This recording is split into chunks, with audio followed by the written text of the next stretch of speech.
Welcome back, everybody. I'm glad you guys are joining me today. And on the heels of Colorado throwing Trump off of the ballots there for the primary and possibly even the general election, and we know the Supreme Court will more than likely overturn this because it is unconstitutional what is happening. And we see red states finally standing up and having backbone, as I covered yesterday, where they're actively seeking to throw Biden off the ballots, right? Tick for tat, that's where we're at right now. Well, they tried to do the same thing in Michigan, and the Supreme Court in Michigan has slapped it down. Of course, another victory for Trump in this, but not only a victory for Trump, a victory for the American people, right? A victory for the people who want a fair and free election, where we do not have this outside interference by these political players who are scared to death of another term of Donald Trump, or scared to death of a term of Ron DeSantis or Vivek Ramaswamy or anybody like that, right? Because these are the tactics they would use regardless of anybody else beyond this. And this is a test run, a ground zero test run to see if they can do it to Trump. They can do it to all other Republicans in the future. And this is what they're trying to do. So this is a huge victory right now, what's happening in Michigan, where the Michigan Supreme Court has said no, that they are not going to remove Donald Trump from the ballot primaries. So we'll take a little bit closer look at this story in just a moment. But before we do, don't forget to hit that like button, subscribe button. If you're new here, thanks for joining me, allowing me to share some info with you. Hopefully, you can share it with your friends and family. Smash that like button to 1,500 likes. If you like the content, you like the video, you like the channel, you can become a member of the channel by smashing that join button, or you can smash that super thanks as well. All of it helps the channel continue to grow. I do appreciate it. So let's go ahead and dive into what we have here. Coming to us from the Gateway Pundit, it says Michigan Supreme Court smacks down to leftist groups attempt to ban Trump from state's 2024 ballot, and Trump responds, right? Liberal tears are flowing this morning once again after one of their sinister moves to subvert American democracy was foiled in Michigan.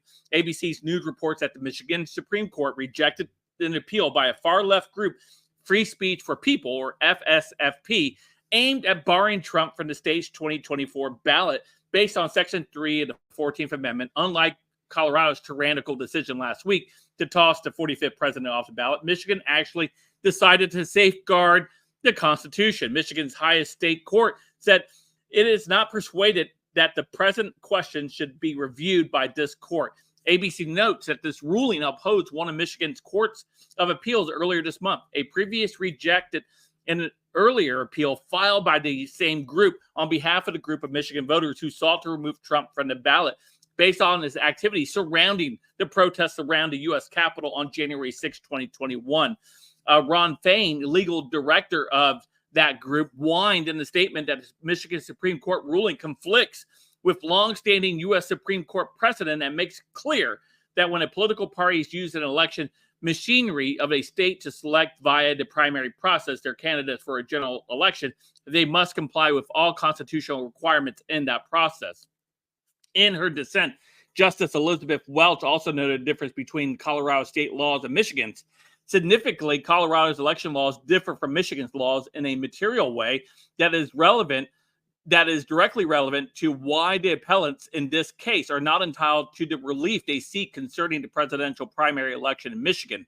Appellants argue that the political parties are state actors for purposes of putting forward candidates to the presidential primary, and thus the political parties are subject to the United States Constitution.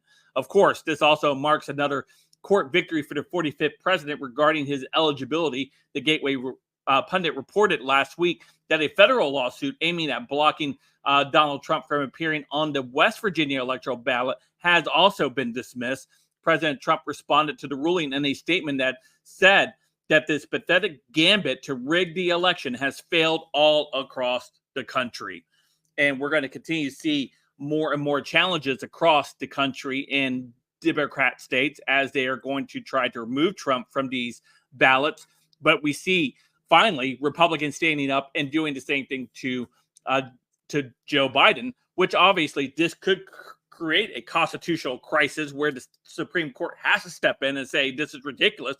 We need to stop, and we need to shy away from removing your opposition party from the ballots in the country. Again, this is a same play that Democrats used back in the 1860s to remove Abraham Lincoln from the southern states. Democrats that were in charge at the time to ensure that he could not win an election. And that failed miserably for the Democrats in the 1860s. And it's going to fail again for Democrats here in the 2020s. Let me know what you guys think in the comments down below. Of course, you guys can follow me on all my social media, all linked in the description down below. Don't forget to hit that like and subscribe button. And then until next time, I'll see you guys later. Have a great day.